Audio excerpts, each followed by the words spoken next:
As a young medic in the military, you're trained for chaos.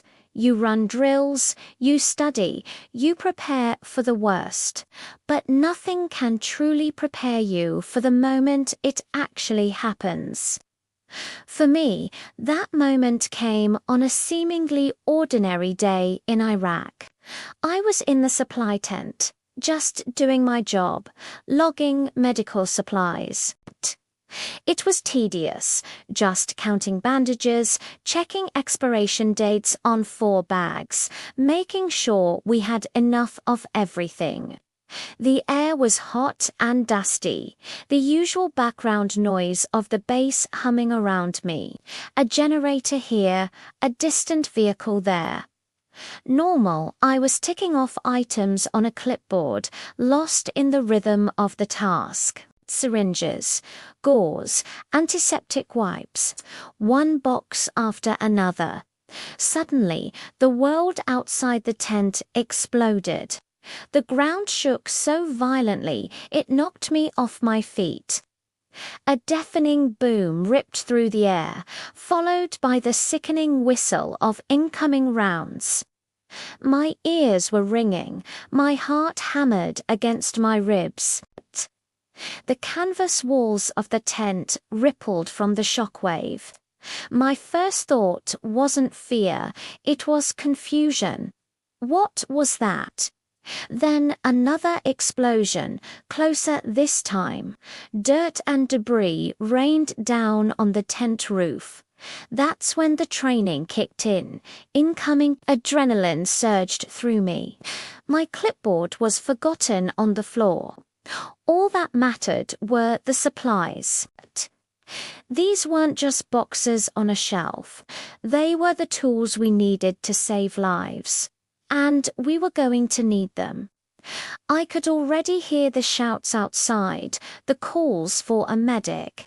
I scrambled to my feet, my mind racing. Okay, what do we need first? Tourniquets, chest seals, pressure dressings, the stop the bleed stuff. My hands, surprisingly steady, started grabbing what I knew the first responders would be screaming for. The attacks kept coming. Each explosion felt like a physical blow, shaking the very bones in my body.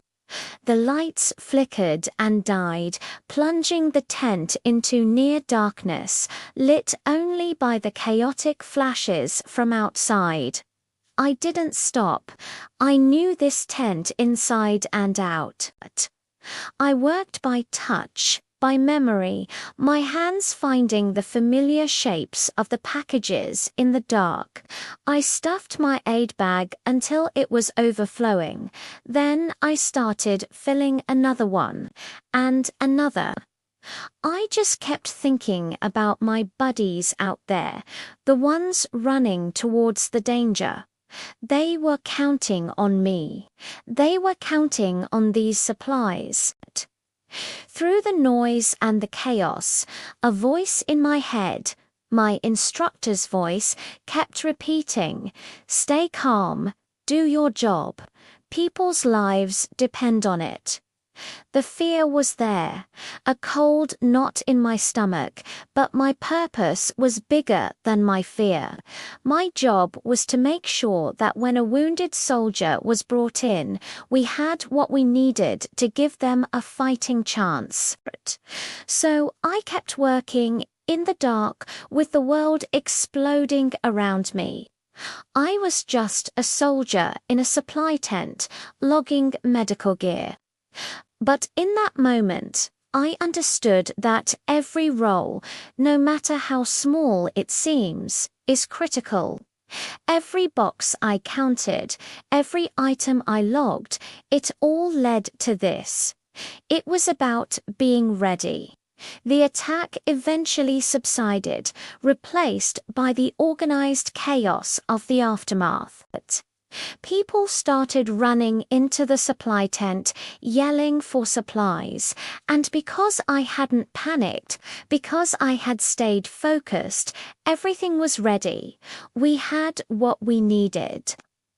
Looking back, it wasn't some heroic charge or a dramatic firefight. I was just a young woman in a tent, doing my job. But it taught me that courage isn't about the absence of fear. It's about doing what needs to be done even when you're terrified. And sometimes the most important thing you can do is simply be prepared. Thanks for listening to my story. If you found this moving or interesting, please give this video a like and subscribe for more stories you won't hear anywhere else. Stay safe.